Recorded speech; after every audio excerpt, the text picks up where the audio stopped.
ওদের বাড়ি বাংলাদেশে। কবির হোসেন বাড়ি কোথায়? বাড়ি কোথায়? বাড়ি কোথায়? রংপুর।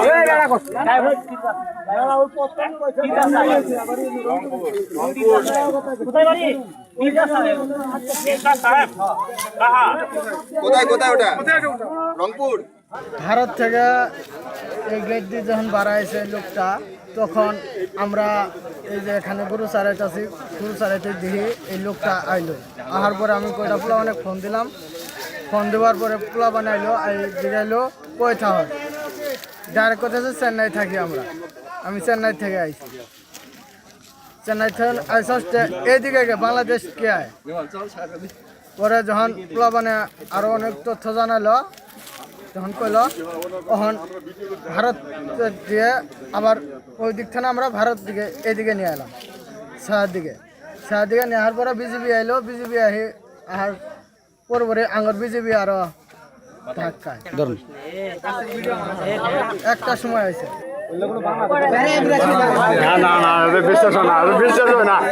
গ্রামের নাম করতে ওরকম কোথা থেকে এসছো? কোথা থেকে এসছো? বাস ধরে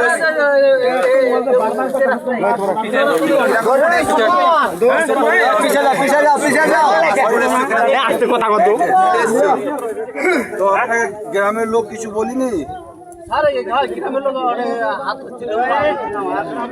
আচ্ছা, তো তুমি এখানে কি জন্য এসছো? পড়েন তাহলে দেখবেন কাফি খান তাকে কিভাবে মূল্যায়ন করছেন। He was the press secretary of president Ziaur Rahman. Kafi খানের নাম আপনারা সবাই জানেন, প্রখ্যাত সাংবাদিক।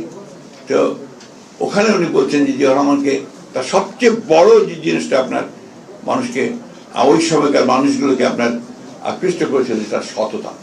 এই যে আপনার বলেন না ছেঁড়া গেঞ্জি আর ছেঁড়া সুটকেস, ট্রু, সত্য ঘটনা এটা। এর মধ্যে কোনো বাড়াবাড়ি ছিল না।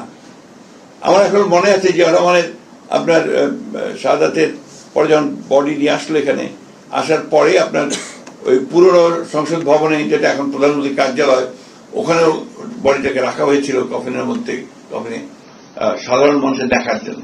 প্রথমে গেট বন্ধ ছিল, যেই গেট খুললো মনে হলো যে স্রোত, বন্যার স্রোতের মতো পানি আসতে শুরু করল, মানুষ আসতে শুরু করল। ওইখানে যে বিদেশি ভদ্রলোক দূর থেকে দাঁড়িয়ে তিনি দেখছিলেন কফিকে, আর মানুষ দেখছিলেন।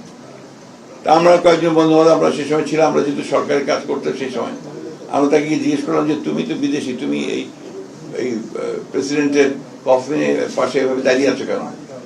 সে বলছে দেখো আমি ওয়ার্ল্ড ব্যাংকে কাজ করি, আমি পৃথিবীর বিভিন্ন জায়গায় কাজ করি, বিশেষ করে আমি এশিয়ার দেশগুলোতে কাজ করেছি, আমি এইরকম একজন সৎ প্রেসিডেন্ট আমি দেখিনি। This was Ziaur Rahman. সুতরাং আমরা যতই তার সম্পর্কে গবেষণা করব, যতই তার সম্পর্কে আমাদের পরবর্তী প্রজন্মকে জানাবো, পরবর্তী প্রজন্মকে জানানো হয়েছে জিয়াউর রহমান হচ্ছে কিলার। আপনারা দেখেছেন কিলার বইগুলো, আমেরিকা আমাদের সরকার আমাদের বইয়ের মধ্যে ছিল, কি বলছে কিলার, ই কিল শেখ মুজিব। একটা মিথ্যা তথ্য উৎপাদন করে তারা এই সমস্ত বলার চেষ্টা করেছিল। এই জিনিসগুলোকে আমাদের পরবর্তী প্রজন্মের কাছে জানানো দরকার। সেখানে জিয়াউর রহমানকে গবেষণা করে তার মূল জিনিসগুলো সামনে আসা দরকার। মিডিয়ার সঙ্গে সম্পর্কটা আমার চেয়ে আপনারা ভালো বলেছেন, আপনারা অনেক ভালো বলেছেন। উনার একটা গুণ ছিল, বড় গুণ ছিল একটা, উনি রাতে সবাইকে ডেকে নিতেন, যাদের যাদের সঙ্গে কথা বলেন এক এক রাতে এক একদিন তাকে ডাকতেন। সেটা 12টা 1টা 2টা পর্যন্ত তিনি কথা বলতেন, অনেক সময় ভোর হয়ে যেত। তিনি দেশের প্রখ্যাত সাংবাদিক, প্রখ্যাত বিজ্ঞানী, প্রখ্যাত ব্যবসায়ী তাদেরকে রাতে ডেকে তাদের সঙ্গে কথা বলতেন। And he use to learn. আমার একটা অভিজ্ঞতা হিসেবে বলে আমি শেষ করবো, লম্বা হয়ে যাচ্ছে, বলতে থামা যায় না তো জিয়াউর রহমান সাহেব বলতে গেলে।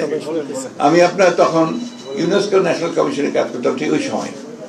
তো তখন জিয়াউর রহমান সাহেব, তখন উনি আপনার চিফ মার্শাল অ্যাডমিনিস্ট্রেটর, আপনার আমাদের কাজী জাফর সাহেব তখন আপনার শিক্ষামন্ত্রী, এবং মুজিবুর হক সাহেব শিক্ষা সচিব। ওনারা এডুকেশন কমিশন করেছিলেন। ওই কমিশনের সব জাতীয় লোকেরাই ছিল আপনার, যত উচ্চ তখনকার দিনে সবাই বড় শিক্ষাবিদরা ছিলেন, রাজনীতিবিদরা ছিলেন। আমরা হাজি মোহাম্মদ দানের সহিতের মেম্বার ছিলেন। হ্যাঁ, পরে আপনার ওটা অধিবেশনগুলো হতো আপনার ওই এখনকার যেটা আপনার প্রধানমন্ত্রীর কার্যালয় সংসদ ভবন সেখানে হতো।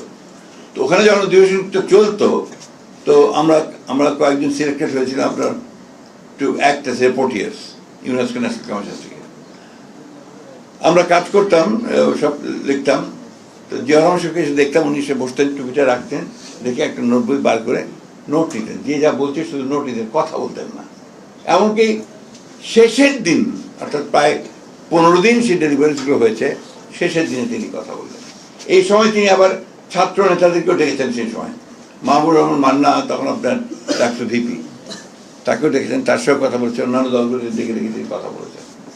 এই যে সব তো আগে জানা, জেনে তারপরে সেগুলোকে আপনার নিজের চিন্তা ভাবনা করতে মানুষের সামনে নিয়ে আসা, এটা ছিল যে আমার কৃতিত্ব। এই যে হিজবুল বাহার সম্পর্কে অনেক অনেক কথা বলেন। উদ্দেশ্যটা কি ছিল? যে দেশের সবচেয়ে ভালো ছাত্রছাত্রীদেরকে তিনি জাহাজে উঠিয়েছেন, উঠিয়ে তাদেরকে বাংলাদেশ দেখানোর জন্য এবং বঙ্গোপসাগর দেখানোর জন্য তিনি নিয়ে গেছেন। এবং সেখানে সমস্ত বিশিষ্ট আপনার অধ্যাপক যারা আপনার ছিলেন, রিসার্চার, তাদেরকে নিয়ে গেছেন, যে তাদেরকে জানাও যে এটার মধ্যে কি আছে, সমুদ্রে কি আছে, এখানে আমাদের ভবিষ্যৎ কি আছে, দেশ সম্পর্কে তাদেরকে জানা। এই যে চিন্তাগুলো, এই যে আপনার ভাবনাগুলো, যেটা সত্যিকার অর্থে একজন মহানায়ক, শুধু রাষ্ট্রনায়ক নয়, আমি বলি একজন মহানায়ক, ক্ষণজন্মা পুরুষ, তার পক্ষে এটা সম্ভব হয়েছে।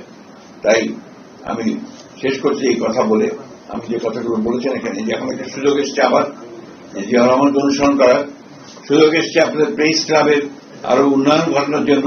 আমরা খুব কষ্ট পাই, ফ্র্যাঙ্কলি বলি, যেমন আপনাদের যে অডিটোরিয়াম বলেন, মিলনায়তন বলেন, ওখানে অবস্থা খুব খারাপ, ওখানে আপনার কাজ কোনো অনুষ্ঠান করা যায় না।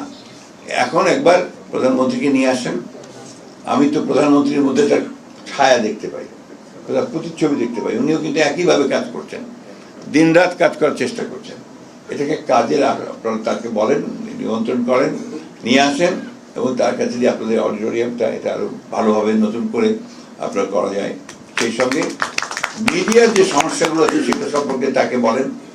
মিডিয়ার সমস্যাটা এখন বিশাল, আমি অত কিছু বলতে চাই না। সবচেয়ে বড় সমস্যা মিডিয়া, তো মিডিয়া নাই এখন, একটা বিজনেস হাউসের প্রতিনিধি হয়ে গেছে। যে কথাটা বলছিলেন চাটুকারিতা কাকে বলে এখন মিডিয়াতেই দেখা যায়, কিছু মনে করবেন না, কিছু মনে করবেন না। We have seen it in the last regime, কিভাবে চাটুকারিতা হয়েছে। আমি আশা করবো যে এখন আপনারা সেখান থেকে বেরিয়ে এসছেন, লড়াই করেছেন, যুদ্ধ করেছেন এর বিরুদ্ধে, নিঃসন্দেহে আপনারা ভালোভাবে কাজে লাগান। আমরা আপনাদের সঙ্গে আছি, আগেও ছিলাম, এখন আছি। রাস্তায় যেমন একসাথে দাঁড়িয়ে মিছিল করেছি, এখনো দরকার হলে প্রয়োজনে আমরা এই ব্যাপারে আপনাদেরকে সর্বোচ্চ সহযোগিতা প্রদান করবো।